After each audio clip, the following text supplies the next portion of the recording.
అన్నదాత అన్నదాత మీ అన్నదాత, చెమటోడ్చి ఆహారాన్నందించే రైతన్న, అనునిత్యం నీ కండదండగా నిలిచే నేస్తం ఎవరన్నా. అన్నదాత అన్నదాత మీ అన్నదాత.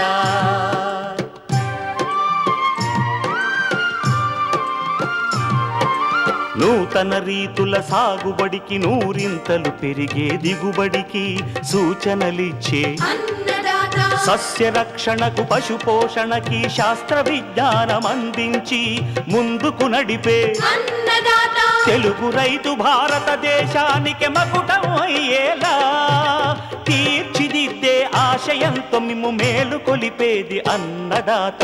అన్నదాత అన్నదాత మీ అన్నదాత.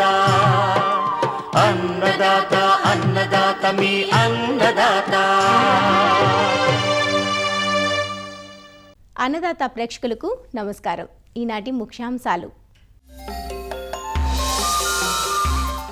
వేసవిలో పశువుల సంరక్షణ,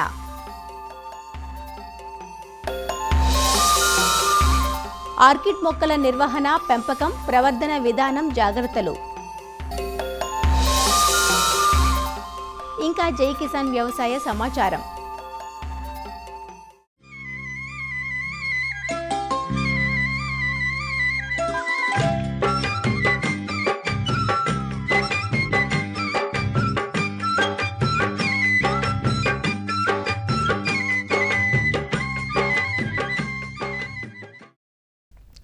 ఆకర్షణీయమైన పూలనిచ్చే అందాల మొక్క ఆర్కిడ్. ఆర్కిడ్స్ను వాణిజ్య స్థాయిలో పెంచడం మన వద్ద తక్కువే. ఎందుకంటే పాలీహౌజుల్లో ఈ మొక్కల పెంపకం చాలా ఖరీదుతో కూడుకున్న వ్యవహారం. పశ్చిమ గోదావరి జిల్లా తణుకులోను, హైదరాబాద్ చుట్టుప్రక్కల కొద్దిపాటి సంఖ్యలో రైతులు ఆర్కిడ్స్ సాగు చేపడుతున్నారు. చాలామంది గృహిణులు ఇంటి మొక్కగా ఆర్కిడ్స్ను పెంచుతున్నారు. టిష్యూ కల్చర్ విధానం ద్వారా ఉత్పత్తి చేసే ఆర్కిడ్ మొక్కలు ఖరీదెక్కువ. అయితే ఒకసారి తెచ్చుకున్నాక వాటిని తేలిగ్గానే ప్రవర్ధనం చేసుకునే అవకాశం ఉంటుంది. ఆర్కిడ్స్ను మిగతా మొక్కల్లా మట్టిలో పెంచరు. బొగ్గు, ఇటుక, కొబ్బరి డొప్పల్లో పెంచుతారు. వాతావరణంలో అధిక తేమ శాతం ఉన్న పరిస్థితులు ఆర్కిడ్స్ పెంపకానికి చాలా అనువుగా ఉంటాయి. ఆర్కిడ్స్ పెంపక విధానం ఎలా ఉంటుంది, ఎలా ప్రవర్ధనం చేసుకోవాలి వంటి ఆసక్తికరమైన వివరాలను శ్రీ కొండా లక్ష్మణ్ తెలంగాణ రాష్ట్ర ఉద్యాన విశ్వవిద్యాలయం రాజన్ నగర్లోని పూల పరిశోధనా స్థానం శాస్త్రవేత్త డాక్టర్ జహీరా సల్మా నుంచి తెలుసుకుందాం. ముఖ్యంగా ఆర్కిడ్స్ అనేవి టెంపరేట్ రీజన్స్లో, అంటే తేమ ఎక్కువ ఉండే ప్రదేశాల్లో పెంచుతాము. కమర్షియల్గా మన తెలంగాణ రీజియన్లో ఉష్ణమండలం కాబట్టి ఇందులో మనం డెండ్రోబియమ్స్ అనే రకం కమర్షియల్గా కూడా ఇది చాలా ఇంపార్టెన్స్ వాల్యూ ఉన్నది. నేచర్లో ఆర్కిడ్ మొక్కలు అనేవి చెట్ల మీద, లైక్ వాటిని ఎపిఫైట్స్ అని అంటారు, చెట్ల కొమ్మల మీద పెరుగుతుంది, లేకపోతే రాళ్ళ సందుల్లో పెరుగుతుంది, వాటిని లిథోఫైట్స్ అంటారు. అయితే మనం వీటిని వాటి సహజ వాతావరణంలోంచి తీసి మనం మన ఇళ్లలో లేకపోతే మనం కమర్షియల్గా దీన్ని పెంచాలనుకున్నప్పుడు వాటికి అనువైన వాతావరణం మనం వీటి కోసం క్రియేట్ చేయాల్సి వస్తుంది. ఇందులో చాలా రకాలు ఉంటాయి. క్యాటైలియాస్, సింబీడియమ్స్, ఫాలెనోప్సిస్, డెండ్రోబియమ్స్, వాండా, ఇలా చాలా రకాలు ఉంటాయి. డెండ్రోబియమ్స్ గురించి ఎక్కువగా తెలుసుకుందాం. డెండ్రోబియం అనేది ఒక సింపోడియల్ ఆర్కిడ్. సింపోడియల్ అంటే దీని శాఖీయ పెరుగుదల ఎలా ఉంటుందంటే పక్క నుంచి వీటికి కొమ్మలు వస్తూ ఉంటాయి, ప్రతి కొమ్మకి పువ్వు వస్తూ ఉంటుంది. సో దీన్ని సులువుగా మనం పెంచుకోవచ్చు. వెలుతురుని చూసుకున్నట్లయితే ఇది 25,000 నుంచి 30,000 లక్స్ వెలుతురులో, సూర్యరశ్మిలో ఇది బాగా పెరుగుతుంది. ముఖ్యంగా మన ప్రదేశంలో దీన్ని పెంచాలి అనుకున్నప్పుడు మనం కమర్షియల్గా చేసుకున్నప్పుడు అయితే షేడెడ్లో కానీ లేకపోతే పాలీహౌస్లో పెంచాల్సి వస్తుంది. ఇంట్లో కోసం అయితే మనం తూర్పు వైపు, అంటే ఈస్ట్ సైడ్ పొద్దున 2 నుంచి 3 గంటలు దీనికి మంచి వెలుతురు వచ్చే కార్నర్లో మనం చూస్ చేసుకోవాలి. తేమ శాతం దీనికి 60 నుంచి 80% వరకు తేమ అవసరం. దీని పెరుగుదలకు కానీ పూత మంచి క్వాలిటీది రావాలంటే మనం 80% వరకు దీని తేమ శాతంని మనం చూసుకోవాలి. కమర్షియల్గా గ్రో చేసేటప్పుడు అయితే మనం మిస్టర్స్ని, స్ప్రింక్లర్స్ని యూజ్ చేసుకుంటాం. షేడ్ నెట్ పెడతాం. ఫ్యాన్ అండ్ ప్యాడ్ పాలీహౌస్ని అరేంజ్ చేసుకోవచ్చు. లేకపోతే న్యాచురల్లీ వెంటిలేటెడ్ పాలీహౌస్లో రెగ్యులర్గా మిస్టింగ్ చేయటం వల్ల మనం తేమ శాతాన్ని ఇందులో మెయింటైన్ చేయగలం. ఇంట్లో వచ్చేటప్పటికి బాల్కనీస్లో పెరిగేటప్పుడు చాలా ఎక్కువ గుంపుగా ఉన్న కుండీస్ మధ్యలో పెట్టుకోవాలి. సో దట్ ఏమవుతుందంటే ఆ తేమ అన్నది అందులో లోపల ఉండేటట్టు, లేకపోతే మనం ఒక చిన్న పాలీ హౌస్ లాగా చిన్న పాలిథీన్ షీట్తో ఒక చిన్న పైన టెర్రస్ మీద అలా అరేంజ్ చేసుకోవచ్చు, లేకపోతే షేడ్ నెట్తో అరేంజ్ చేసుకోవచ్చు. అదేవిధంగా లోటస్ పాండ్స్ పెట్టుకోవడానికి ఇష్టపడతారు కదా ఇళ్లలో, లోటస్ పాండ్స్ ఉన్న దగ్గర దీన్ని పెట్టుకుంటే ఏమవుతుందంటే ఆ లోటస్ పాండ్లో ఉన్న నీళ్ళు ఆవిరవుతూ ఉంటాయి కాబట్టి ఆ తేమ దానికి సరిపోతుంది. ఈ కమర్షియల్గా గ్రో చేసే వాళ్ళు ఇలా బెడ్స్ మీద చేసుకోవాలి. బెంచీలు ఇలా చేయించుకొని వీటి మీద ఒక షేడ్ నెట్ క్లాత్ కానీ ఒక నెట్ క్లాత్ పరుచుకొని లోపల మనకు కావాల్సిన ఈ మీడియాని ఏదైతే ఇటుకలు ఉన్నాయో, కొబ్బరి పెంకులు ఉన్నాయో, బొగ్గు పొలుసుందో వీటిని అమర్చుకొని వీటి మధ్యలో మనం 30x30 స్పేసింగ్ పెట్టుకొని మొక్కల్ని నాటుకోవాలి. పగటి ఉష్ణోగ్రత 18 నుంచి 30 సెంటీగ్రేడ్ వరకు ఇది తట్టుకోగలదు, డెండ్రోబియమ్స్ ముఖ్యంగా. రాత్రి ఉష్ణోగ్రతలు 20 వరకు ఉంటే ఇది బాగా పెరుగుతుంది. ఇంకా బాగా తగ్గిపోతే మాత్రం దీని ఎదుగుదల ఆగిపోతుంది. పెంచడానికి నార్మల్గా పూల మొక్కలు ఎలా ఉంటాయంటే వాటికి మట్టి వేస్తాం, ఎరువులు వేస్తాం, కాంపోస్ట్ యూజ్ చేస్తాం. కానీ భిన్నంగా ఇది ఎందుకంటే సహజంగా కొమ్మల మీద పెరిగే మొక్క కాబట్టి దీని రూట్స్ గాలి బాగా తగులుతూ ఉంటాయి. ఆ తేమని ఆ కొమ్మల మీద, ఆ బార్క్ మీద ఉన్న తేమని అది తీసుకుంటుంది. కాబట్టి దీన్ని పెంచాలనుకున్నప్పుడు కూడా మనం కుండీల్లో కానీ బెడ్స్లో కానీ చేయాలనుకున్నప్పుడు అదే మీడియాని మనం ప్రిపేర్ చేసుకోవాలి. మనకి టిష్యూ కల్చర్ మొక్కల్లో అది లభ్యమవుతాయి. లేకపోతే పాత మొక్క ఏదన్నా ఉంటే దాని నుంచి మనం ఆఫ్సెట్స్ని, పక్క నుంచి వచ్చే పిలకల్ని విడదీసుకోవచ్చు. లేకపోతే కేకీస్ అని వస్తాయి, పూత వచ్చాక ఎండిపోయిన కొమ్మ మీద కేకీస్ అని చిగురులు వస్తాయి. వాటి నుంచి కూడా తీసి మనం వీటిని ప్రవర్ధనం చేసుకోవచ్చు, మల్టిప్లై చేసుకొని పెంచుకోవచ్చు. అయితే మొక్కను మనం తెచ్చుకున్నప్పుడు, నాటుకున్నప్పుడు ముఖ్యమైన విషయం ఇందులో ఇంకొకటి ఏంటంటే కుండీ. ఆర్కిడ్స్ కోసం మనం తీసుకునే కుండీకి లైక్ ఇది ప్లాస్టిక్ పాట్, దీనికి చుట్టుపక్కల మనకు కింద పైన పక్క కూడా పెద్ద పెద్ద రంధ్రాలు ఉండేటట్టు మనం వీటిని తీసుకోవాలి. ఇంకా మెష్ టైప్లో ఉంటాయి, లేకపోతే మట్టి కుండల్లో కూడా పెంచవచ్చు. మట్టి కుండలు యూజ్ చేసినప్పుడు కూడా వాటికి పక్కన రంధ్రాలు ఉండాలి, సైడ్స్కి పెద్ద రంధ్రాలు ఉండాలి, కింద కూడా రంధ్రాలు ఉండాలి. ముఖ్య విషయం ఏంటంటే ఆ పాట్ ఏది యూజ్ చేసినా వాడినా మనం దాంట్లో గాలి ఎక్కువగా ప్రసరించే విధంగా ఆ పాట్ ఉండేటట్టు చూసుకోవాలి. మనం ఇలా ఇటుకలు పీసెస్ చేసుకొని వీటిని వాడచ్చు. ఈ బొగ్గు పొలుసుల్ని ఇలా కొబ్బరి మాట కొట్టాక ఈ డొప్పల్ని ఇలా చిన్న చిన్న ముక్కలుగా కట్ చేసుకొని పెట్టుకోవచ్చు. అయితే మొక్క పెట్టేటప్పుడు మనం వీటిని ముందుగా స్టెరిలైజ్ చేసుకోవాలి. కొత్తగా కొన్న మొక్కలు కూడా ఇట్లా టిష్యూ కల్చర్ ప్లాంట్ అయితే ఒకటే కొమ్మ ఉంటుంది, ఒకటే కొమ్మకి కింద వేర్లుండి ఉంటుంది. ఇది పాతవి. దీన్ని మనం ఇలా విడదీసుకొని ఇలా ఈ పాట్లో ఏం చేస్తామంటే మనం ఈ కొబ్బరి ముక్కల్ని, ఈ బొగ్గు పొలుసుని, ఈ ఇటుకల్ని మనం ఇలా మిక్స్ చేసేసుకొని ఈ మిక్స్ చేసిన వాటిని మనం ఇందులో ఇట్లా అమర్చుకుంటాము. మరీ లోతుగా పెట్టకుండా కొంచెం గాలి తగిలేటట్టు, ఇది నిలబడేటట్టు ఇట్లా పెట్టుకోవాలి. అయితే దీన్ని పెట్టిన తర్వాత ఒకసారి స్టెరిలైజ్ చేసుకోవాలి, ఇది ముఖ్యం. సో దానికోసం ఒక టబ్లో మనం ఇలా నీళ్ళు తీసుకోవాలి. 1 లీటర్కి ఇమిడాక్లోప్రిడ్ 0.3 ml, అంటే ఇప్పుడు 10 లీటర్ల నీళ్ళలో 3 ml ఇమిడాక్లోప్రిడ్, ఇది పెస్టిసైడ్. తర్వాత 0.5 గ్రాములు పర్ లీటర్ నీళ్ళలో ఈ మ్యాంకోజెబ్ లేకపోతే క్యాప్టాన్ని కలుపుకోవాలి. ఇది మెటాల్డిహైడ్, స్నేల్ కిల్, అంటే నత్తలు ఎక్కువ ఉన్న ప్రదేశాల్లో దీన్ని వాడచ్చు మనం. సో ఇది ఒక 20 గ్రాములు గుళికల్లా కూడా అభ్యమవుతుంది, పౌడర్ కూడా ఉంటుంది. ఈ ఒక 20 గ్రాములు ఒక 10 లీటర్ల నీళ్ళలో కలిపేసుకొని 1 లీటర్లో ఈ నిష్పత్తిలో, అంటే మనం ఎన్ని మొక్కలు పెట్టాలనుకుంటున్నామో ఆ టబ్లో అన్ని నీళ్లు పోసుకొని దానికి అనుగుణంగా కలుపుకోవాలి. కలుపుకున్న తర్వాత ఈ పాట్ ఇప్పుడు ఇలా పెట్టాం కదా, ఇది పూర్తిగా మునిగేటట్టు ఇందులో పెట్టేయాలి ఒక 10 నిమిషాల పాటు. ద్రావణంలో పెట్టిన తర్వాత ఈ కుండీలను ఒక 10 నిమిషాల పాటు ఇలాగే ఉంచినట్లయితే ఇందులో ఉన్న క్రిములు కానీ, లేకపోతే ఏదైనా ఫంగల్ బ్యాక్టీరియల్ ఇన్ఫెక్షన్, లేకపోతే ఏదైనా పురుగు యొక్క గుడ్లు ఏమైనా ఉన్నట్లయితే అవన్నీ నశిస్తాయి. సో ఇలా 10 నిమిషాలు పెట్టిన తర్వాత మనం వీటిని తీసి పూర్తిగా నీళ్ళంతా పోయేటట్టు డ్రైన్ అయిపోవాలి.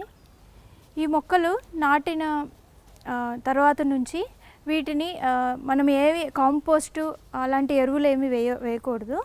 అయితే వీటికి న్యూట్రిషన్ ఎలా అందించాలంటే మనం 19 లేకపోతే 10-20-20 కాల్షియం నైట్రేట్, పొటాషియం నైట్రేట్ వీటిని వాడుకోవాలి. అంటే నీటిలో కరిగే ఫర్టిలైజర్స్ని వాడుకోవాలి. ఒకసారి మొగ్గ మనం చూసినప్పటి నుంచి దీంట్లో కొంచెం potassium nitrate 1 gram per litre కలిపి 15 రోజులకి ఒకసారి స్ప్రే చేస్తూ ఉండాలి. ఈ మొక్కలు 1 సంవత్సరం తర్వాత నుంచి మనకి పువ్వులు ఇవ్వడం ప్రారంభిస్తాయి. అయితే కొత్తలో వీటి పువ్వుల సంఖ్య 4 నుంచి 5 ఉంటాయి ఒక కాడకి. ఆ తర్వాత నుంచి మెల్లగా దీని నుంచి పక్క కొమ్మలు రావడం వల్ల సంవత్సరానికి మనకి 8 నుంచి 10 పూలు మనం వీటిని తీసుకోవచ్చు. 3 సంవత్సరాలు 4 సంవత్సరాల చెట్టు ఫుల్గా పూర్తిగా పెరిగి దాంట్లోంచి పక్క కొమ్మలు చాలా వచ్చి ప్రతి కొమ్మకి పువ్వు కాడ వస్తుంది. ఆ పువ్వు కాడకి 11 నుంచి 12 పూలు ఉంటాయి ఒక కాడ మీద. అలా పువ్వు కాడ వచ్చిన తర్వాత కొన్ని నెలలు డార్మెన్సీలోకి వెళ్తుంది. సో అప్పుడు దీంట్లో మనం ఫర్టిలైజర్స్ కొంచెం తక్కువగా ఇవ్వాలి, ఎక్కువ న్యూట్రిషన్ ఇవ్వాల్సిన అవసరం ఉండదు. కొత్త చిగుర్లు రావడం మొదలైనప్పటి నుంచి మళ్ళీ వీటికి ఇలా పక్క నుంచి కొత్త చిగుర్లు వస్తాయి. ఇలా వచ్చినప్పటి నుంచి మళ్ళీ మనం వీటికి న్యూట్రిషన్ ఇవ్వాలి. వారానికి ఒకసారి 19 పొటాషియం నైట్రేట్ 15 రోజులకు ఒకసారి 1 గ్రామ్ పర్ లీటర్లో ఇచ్చి స్ప్రే చేయాలి. ఈ ఫర్టిలైజర్స్ని మనం స్ప్రే చేసేటప్పుడు ఆకుల మీద ఈ లోపల ఉన్న ఈ మన మీడియా మీద తడిచేటట్టు మనం వేసుకోవాలి. నీళ్లు కూడా వాతావరణంగా అనుగుణంగా సమ్మర్స్లో అయితే ప్రతిరోజు వాటరింగ్ ఇవ్వాల్సి వస్తుంది. అదే కొంచెం చలిగా ఉన్నప్పుడు తేమగా ఉన్నప్పుడు మనం 3 రోజులకు ఒకసారి ఇచ్చినా సరిపోతుంది వాటరింగ్. వాతావరణం బట్టి టెంపరేచర్ బట్టి ఇవి ఆరిపోకుండా మరీ డ్రైగా అయిపోకుండా మనం వాటర్ స్ప్రే చేసుకుంటూ ఉండాలి. కమర్షియల్గా చేసేటప్పుడు అయితే మనం మిస్టర్స్ అరేంజ్ చేసుకుంటాం.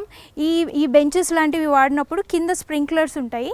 సో మనం మన వాతావరణంలో ఎంత తేమ శాతం ఉందో చూసి ఆ తేమని బట్టి 80% తేమ ఉండేటట్టు మెయింటైన్ చేయడానికి మనం ఈ ఫాగర్స్ని రన్ చేస్తాము. ఆకుపైన ఎక్కువసేపు నీళ్లు ఉండకుండా చూసుకోవాలి, లేకపోతే మళ్ళీ తెగుళ్ళు వచ్చే ప్రాబ్లం ఉంటుంది.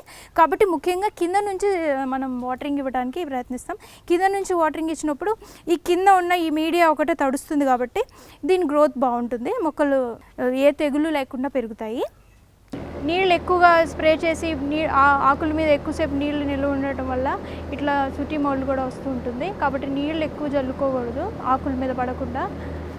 ఒకవేళ మిస్టర్స్ యూజ్ చేసినా కూడా నీళ్లు పడి త్వరగా ఆవిరయ్యేటట్టు తక్కువ పరిమాణంలో వేసుకోవాలి. పూత వచ్చేసిన తర్వాత మనం ఈ కాడను చూసినట్లయితే ఈ కాడను తెంపేటప్పుడు కింద నుంచి ఒక కణుపు లేకపోతే 2 కణుపులు వదిలేసి పైకి మనం తెంచినట్లయితే కట్ చేసినట్లయితే ఏమవుతుంది, కింద కణుపు నుంచి ఇంకో పువ్వు వచ్చే అవకాశం ఉంది. 2 నెలలకు మళ్ళీ కొత్త పువ్వు వస్తుంది. కాబట్టి ఎక్కువ పువ్వులను మనం పొందే అవకాశం ఉంది. అదే మనం చాలా కింద వరకు కట్ చేసేస్తే ఇంకా ఆ కొమ్మ నుంచి ఇంకా పువ్వు వచ్చే అవకాశం చాలా తక్కువ అయిపోతుంది. కమర్షియల్గా అయితే ఫ్లవర్ స్టాక్ లెంత్ బట్టి కట్ చేస్తాం. ఇది 3 years పాత చెట్టు. సో ఇందులో మనకి చాలా సైడ్ ఆఫ్సెట్స్ వచ్చి దీంట్లో ప్రతి దానికి ఒక కార్డ్ వచ్చింది. ఒకటి కట్ చేసాక మళ్ళీ రెండో కార్డ్ వచ్చింది. సో ఇది ఏమవుతుందంటే తర్వాత ఇది ఎండిపోతాయి. ఇలాగా కొత్త షూట్స్ పక్క నుంచి వస్తూ ఉంటాయి. వీటిని ఈ పక్క నుంచి వస్తున్న ఈ కొత్త షూట్స్ని మనం ఆఫ్సెట్స్ అంటాము. కొత్తగా వస్తున్న ఒక కొమ్మ పాతది ఒకటి పెట్టుకునేటట్టు మనం విడదీసుకోవాలి. ఇలా ఎండిపోయిన కొమ్మల్ని కూడా మనం మళ్ళీ ప్రవర్ధనం చేసుకోవడానికి ఉపయోగించుకోవచ్చు. దీని నుంచి కొత్త కేకీస్ అంటారు ప్రవర్ధనం చేసే ప్రొపగ్యూల్స్ని. ఈ ఎండిపోయినవి ఉన్నాయి కదా, ఈ కొమ్మల్ని మనం కట్ చేసుకొని ఒక ట్రేలో షేడ్ నెట్ క్లాత్ మీద వీటిని కోకోపీట్ కానీ లేకపోతే స్పాగ్నమ్ మాస్ కానీ పరిచేసి వాటిపైన ఇవి పెట్టి రోజు మిస్టింగ్ వాటర్ చేస్తూ ఉంటే 2 to 3 monthsకి దీనిపై నుంచి కొత్త పిలకలు వస్తాయి. కేకీస్ అంటారు వాటిని.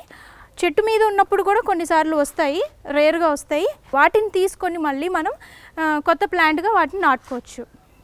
ఆర్కిడ్స్ చాలా వరకు మొండి మొక్క. ఇందులో ఎక్కువగా మనకి తెగుళ్ళు కానీ పురుగు కానీ కనిపించదు. కానీ వాతావరణంలో మార్పుల వల్ల ఒకవేళ మనం సరైన టెంపరేచర్ని కానీ మాయిశ్చర్ హ్యూమిడిటీని కానీ మెయింటైన్ చేయకపోతే లీవ్ స్పాట్ వస్తుంది, బ్లాక్ స్పాట్ అని వస్తుంది. సో వాటికి కూడా మ్యాంకోజెబ్ మనం 1 గ్రామ్ పర్ లీటర్ స్ప్రే చేసుకోవాలి, లేకపోతే carbendazim 1 gram per litre spray చేసుకోవాలి. ఒకవేళ చాలా నీడ ఎక్కువ అయిపోయినప్పుడు ఈ ఆకులన్నీ చాలా ముదురు గ్రీన్ గ్రీన్ కలర్లో ముదురు ఆకుపచ్చ రంగులోకి మారిపోతాయి. సో అది చూసినప్పుడు మనం వీటిని కొంచెం ఎండ తగిలేటట్టు 2-3 గంటలు వీటికి ఎండ తగిలే ప్రదేశంలో పెట్టుకుంటూ ఉండాలి. ఆ విధంగా వీటిలో ఉన్న మార్పులను చూసి మనం వాటికి అనుగుణంగా ఎట్లాంటి వాతావరణం కావాలో అందులో పెట్టుకోవాలి.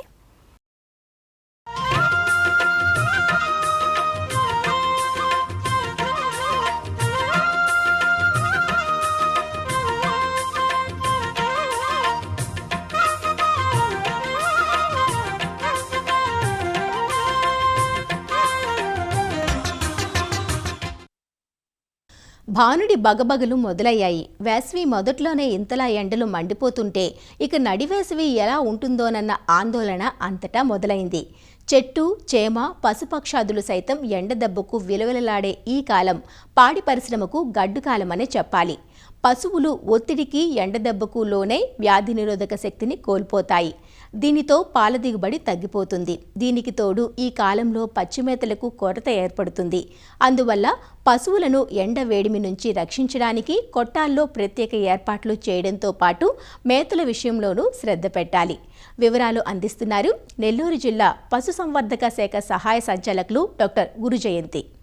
మార్చి చివరి వారం నుంచి ఏప్రిల్, మే, జూను, మళ్ళీ జూలైలో వర్షాలు పడేదాకా తొలకర్ల వరకు కూడా మనకి ఎండా ప్రభావం ఎక్కువగా ఉంటుంది. 45 నుంచి 40 డిగ్రీస్ వరకు కూడా మనకు పెరిగే ఛాన్స్ ఉందని వాతావరణ శాఖ వారు హెచ్చరిస్తున్నారు. అందువల్ల మనం ఈ పశువుల్ని కూడా ఎట్లా జాగ్రత్తలు తీసుకోవాలి. ఫస్ట్ వీటిని మనం ఎండ దెబ్బకి ఎట్లా తట్టుకునేట్టు చేయాలంటే, మేపకు వెళ్ళేటప్పటికి ఉదయం పూట తొందరగా కూడా వాటిని మేతకు వదిలేయడం మంచిది. మంచి ఒక 10 గంటకి అట్లా మళ్ళీ తోలుకొచ్చేసి కట్టేసేయచ్చు. సాయంత్రం పూట అదేవిధంగా కొంచెము 6-6:30 వరకు కూడా మేపేసి తెచ్చేసుకోవచ్చు. ఇట్లా చేసినప్పుడైతే వాటికి పొలాల్లో కూడా ఎండ దెబ్బ తగలకుండా ఉండే ఛాన్స్ ఎక్కువగా ఉంటుంది. నీళ్ళు అనేది వాటికి సమృద్ధిగా దొరికేటట్టు మనం చూసుకోవాలి. అంటే అడ్లివిడం వాటర్ అని చెప్తారు. అంటే ఎంత తాగితే అంత పెట్టాల్సి వస్తుంది. తొట్లల్లో కూడా మనం పాత నీళ్ళని తీసేసి కొత్త నీళ్లు పెడుతూ ఉండాలి. పాలిచ్చే వాటికి పాలు తగ్గిపోయే ఛాన్సు ఎక్కువ ఉంది కాబట్టి ఈ వేసవిలో దాణా పెట్టడము, పచ్చిగడ్డి పెట్టడము ఇవి చేసినప్పుడు మన పాలు దిగుబడి కూడా నిలకడగా ఉండేటట్టుగా చూసుకోవచ్చు. ఎండాకాలంలో వడదెబ్బకి గురి అయినప్పుడు అవి మేత తీసుకోవు. మేత తీసుకోకుండా ఒక దగ్గర నిలిచిపోతాయి. ఒళ్ళు కూడా చాలా వేడిగా కనిపిస్తుంది. ఇవి మనం ఏదో జబ్బు వల్ల వచ్చిన వేడి అనుకుంటాము, కానీ అది ఈ వాతావరణం వల్లనే అవుతుంది. కాబట్టి వీలైనంత వరకు ఉదయము సాయంకాలం కూడా వాటిని తడిపితే వెనుపూస వరకైనా నీళ్లు పోసి తడపగలిగితే అవి మనకి బాగుంటాయి. వీలున్నవాడు ఎక్కడైనా గుంటల్లాగా కానీ చేసి వాటిల్లో నీళ్లు ఉండేటట్టు చూసుకొని వాటిల్లో కూడా పశువుల్ని వదలవచ్చు. అప్పుడు వాతావరణంలో ఉండే ఎండ కన్నా వాటికి ఎండ ప్రభావం తక్కువగా ఉంటుంది. ఇది కాకుండా పచ్చిగడ్డి కోసుకొని వచ్చి వేయడము, చాఫ్ కట్టర్ల ద్వారా కట్ చేసి వేయడము, ఇటువంటివి చేసినప్పుడు మేత కూడా మనకు తక్కువ దొరుకుతుంది. కాబట్టి మేత వృధా కాకుండా పూర్తిగా అవి అన్ని ముక్కలు కూడా బాగా తినేస్తాయి.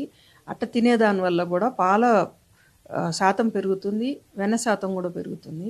అందుకని ప్రతి రైతు కూడా వాళ్ళ పొలంలో వాళ్ళకుండే పశువుల్ని బట్టి 10 సెంట్ నుంచి కానీ 1 ఎకరా వరకు కానీ 2 ఎకరా వరకు కానీ దీర్ఘకాలిక గడ్డిలు కొన్ని, లేదంటే ఏకవార్షిక గడ్డిలు వేసి గడ్డి విత్తనాలు చల్లుకొని పెంచుకున్నట్లయితే ఇవి వాటికి చాలా ఉపయోగపడతాయి ఈ వేసవి కాలంలో.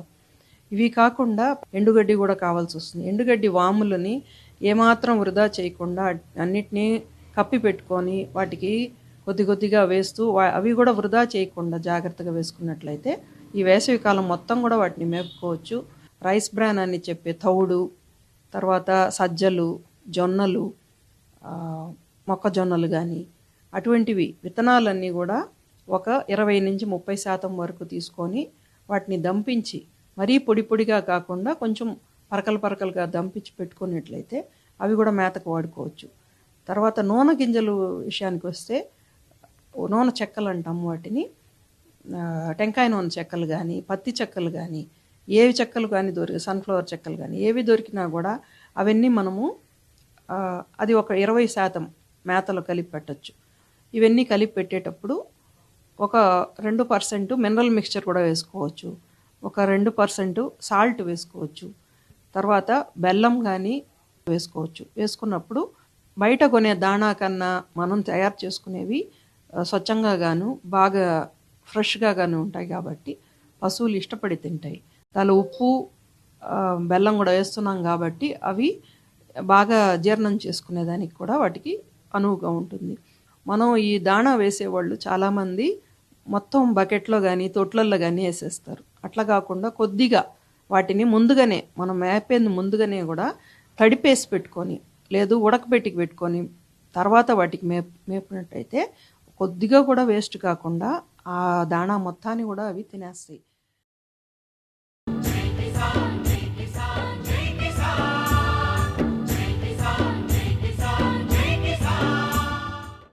వ్యవసాయ సమాచారం ఇప్పుడు జై కిసాన్లో చూద్దాం.